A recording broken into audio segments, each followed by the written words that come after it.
इस वीडियो में हम समझेंगे इकाई 4 प्रभावशाली प्रक्रियाएं, प्रेरणा और भावनाएं। यहाँ हम अध्ययन करेंगे प्रेरणा के प्रकार, प्रेरणा के सिद्धांत, भावनाएं, भावनाओं के घटक, भावनाओं के कार्य और अंत में भावनाओं के सिद्धांत। शुरू करते हैं। 1 परिचय। जैक मा, जिन्हें मा यून के नाम से भी जाना जाता है, एक स्वनिर्मित अरबपति और चीन के सबसे अमीर व्यक्ति हैं।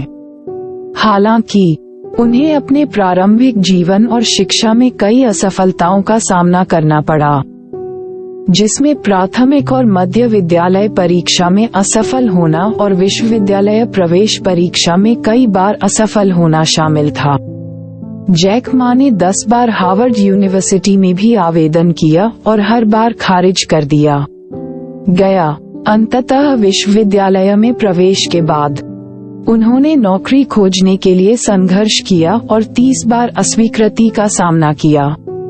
इन विफलताओं के बावजूद जैक मा कायम रहे और अंततः अपने उद्यमशीलता प्रयासों में सफल हुए। 2 प्रेरणा किसी व्यक्ति के कार्यों के पीछे का कारण उनके व्यवहार को उद्देश्य और दिशा प्रदान करना है। यह इस प्रश्न का उत्तर देता है कि कोई व्यक्ति एक विशेष तरीके से व्यवहार क्यों करता है। प्रेरणा शब्द लैटिन शब्द मूवर से लिया गया है, जिसका अर्थ है हिलना। प्रेरणा की विभिन्न परिभाषाएं व्यवहार को सक्रिय और निर्देशित करने में इसकी भूमिका पर प्रकाश डालती हैं। 3 प्रेरणाओं के प्रकार। प्रेरणा को प्राथमिक और द्वितीयक प्रेरणाओं में वर्गीकृत किया जा सकता है। प्राथमिक प्रेरणाएं भूख, प्यास और सुरक्षा जैसी बुनियादी जैविक आवश्यकताओं से संबंधित हैं। माध्यमिक प्रेरणाएं अधिक व्यक्तिगत होती हैं और व्यक्तिगत लक्ष्यों और मूल्यों से संबंधित होती हैं। एक अन्य वर्गीकरण बाहरी और आंतरिक प्रेरणा है। बाहरी प्रेरणा पुरस्कार या प्रशंसा जैसे बाहरी कारकों से आती है। आंतरिक प्रेरणा भीतर से आती है और आनंद, प्रभुत्व और स्वायत्तता जैसे कारकों से प्रेरित होती है। 4 प्रेरणा के सिद्धांत। प्रेरणा की व्याख्या करने वाले कई सिद्धांत हैं। वृत्ति सिद्धांत।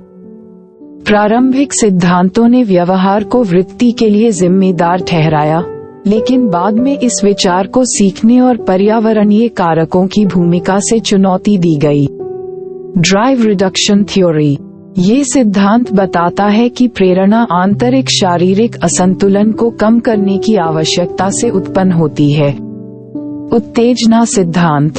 ये बताता है कि लोगों को शारीरिक उत्तेजना का इष्टतम स्तर बनाए रखने के लिए प्रेरित किया जाता है। प्रोत्साहन सिद्धांत। प्रेरणा बाहरी उत्तेजनाओं या प्रोत्साहनों से प्रेरित होती है। मास्लो का आवश्यकताओं का पदानुक्रम। मास्लो का सिद्धांत बताता है कि मानव की जरूरतें एक पदानुक्रम में व्यवस्थित होती हैं, जिसमें बुनियादी जरूरतें सबसे नीचे और आत्मबोध सबसे ऊपर होता है। मैक्लेलैंड का अर्जित आवश्यकता सिद्धांत। ये सिद्धांत 3 बुनियादी जरूरतों पर प्रकाश डालता है: उपलब्धि, संबद्धता और शक्ति। 5 भावनाएं।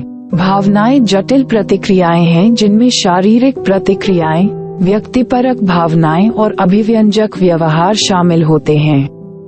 भावनाएं व्यवहार में महत्वपूर्ण भूमिका निभाती हैं और इनमें शारीरिक, संज्ञानात्मक और व्यवहारिक घटक होते हैं।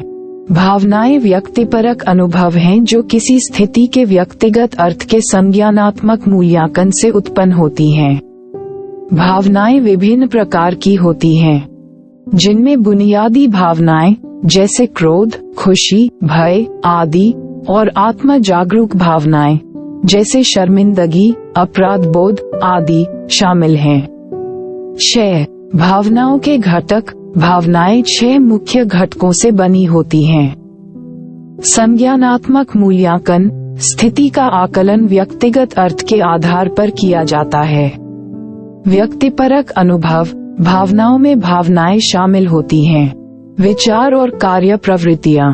भावनाएं विशिष्ट विचारों और व्यवहारों को जन्म देती हैं। आंतरिक शारीरिक परिवर्तन। शारीरिक प्रतिक्रियाएं भावनात्मक अनुभवों का हिस्सा हैं। चेहरे के भाव। भावनाएं अक्सर चेहरे के भावों में प्रकट होती हैं। भावनाओं पर प्रतिक्रिया। व्यक्ति अपनी भावनाओं का सामना कैसे करते हैं और उन पर प्रतिक्रिया कैसे करते हैं। 7. भावनाओं के कार्य। भावनाएं कई कार्य करती हैं। कार्रवाई के लिए तैयार रहें। भावनाएं व्यक्तियों को स्थितियों पर प्रतिक्रिया करने के लिए तैयार करती हैं। भविष्य के व्यवहार को आकार दें। भावनाएं सीखने और व्यवहार को प्रभावित करती हैं। सामाजिक संपर्क बढ़ाएं। भावनाएं दूसरों के साथ प्रभावी संचार में मदद करती हैं। 8. भावनाओं के सिद्धांत। भावनाओं की प्रकृति की व्याख्या करने वाले कई सिद्धांत हैं। जेम्स लैंग सिद्धांत ये बताता है कि भावनाएं बाहरी घटनाओं के कारण होने वाले शारीरिक परिवर्तनों की प्रतिक्रिया हैं। कैनन-बार्ड सिद्धांत ये सिद्धांत प्रस्तावित करता है कि भावनाएं और शारीरिक परिवर्तन एक साथ होते हैं। स्कैचर-सिंगर सिद्धांत यह एक 2 कारक सिद्धांत है जो बताता है कि भावनाएं शारीरिक उत्तेजना और संज्ञानात्मक मूल्यांकन से उत्पन्न होती हैं। विरोधी प्रक्रिया सिद्धांत ये सिद्धांत बताता है कि भावनाओं के बाद विपरीत प्रतिक्रियाएं होती हैं। संज्ञानात्मक मूल्यांकन सिद्धांत भावनाएं पर्यावरण और शरीर के भीतर से जानकारी के संज्ञानात्मक मूल्यांकन का परिणाम होती हैं।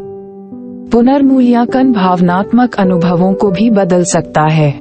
तो यहाँ हमने अध्ययन किया प्रेरणा, प्रेरणा के प्रकार, प्रेरणा के सिद्धांत, भावनाएं, भावनाओं के घटक, भावनाओं के कार्य और अंत में भावनाओं के सिद्धांत। धन्यवाद।